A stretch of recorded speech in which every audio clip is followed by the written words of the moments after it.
আজকাল শুনতে পাওয়া যায় শ্রী রামচন্দ্র নাকি উত্তর ভারতের আর্য পুরুষ, বাংলাতে তিনি নাকি বহিরাগত।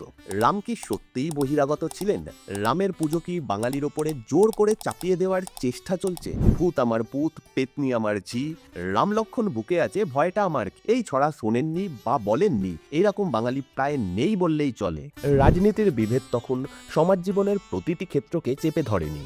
রামের যে আদর্শ তা ছিল কাদামাটির মতোই সহজ। সেই সময় Myanmar, Malaysia, Indonesia, Singapore, Laos, Cambodia এবং ভিয়েতনামে শ্রীরাম এবং রামায়ণের পুজো হতো। এখনও সেই সব দেশের সংস্কৃতিতে রাম এবং ভগবান বিষ্ণুর বিভিন্ন কাহিনী ওতপ্রোতভাবে জড়িত আছে।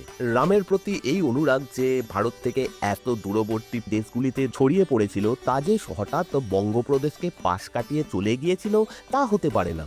রামায়ণের ওপর ভিত্তি করেই বাংলায় প্রচলিত হয়েছিল দেবী দুর্গার অকাল বোধন।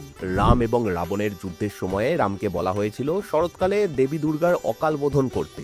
রাবণ দেবীর আরাধনা করে তার রথকে দেবীর আশীর্বাদে সুরক্ষিত করেন, তাই রাবণকে ধ্বংস করতে গেলে রামকে দেবীর থেকে আশীর্বাদ পেতে হতো। কিন্তু দেবী কিছুতেই সন্তুষ্ট হচ্ছেন না দেখে বিভীষণ রামকে পরামর্শ দেন 108 নীল পদ্ম দিয়ে দেবীর পুজো করার জন্য। পদ্ম আনার পর পুজো করতে করতে রাম দেখেন একটি পদ্ম নেই। তখন তিনি নিজের পদ্ম সাদৃশ্য চোখ দেবীকে দান করার ইচ্ছা প্রকাশ করেন।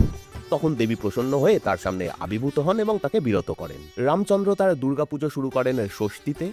দেবী অষ্টমী এবং নবমী তিথির মাঝে রামকে বর দেন। দশমীর দিন রাবণের বধ হয়। এমন নয় যে দুর্গাপুজো কেবলমাত্র বাঙালিদের প্রথা, তবে একথা অনস্বীকার্য যে দুর্গাপুজোকে আন্তর্জাতিক পরিচিতি দিয়েছে বাঙালি। এখানে অবশ্য একটি কূট প্রশ্নের উত্থাপন হতেই পারে।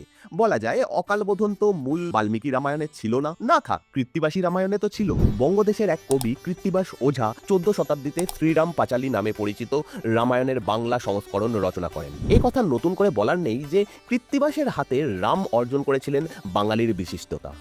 অতএব বাঙালির জন্য যে রামের জন্ম হলো, সেই রাম যে বাঙালির সামাজিক সংস্কৃতিতে অবিচ্ছেদ্য হয়ে উঠবে তা সহজেই অনুমেয়।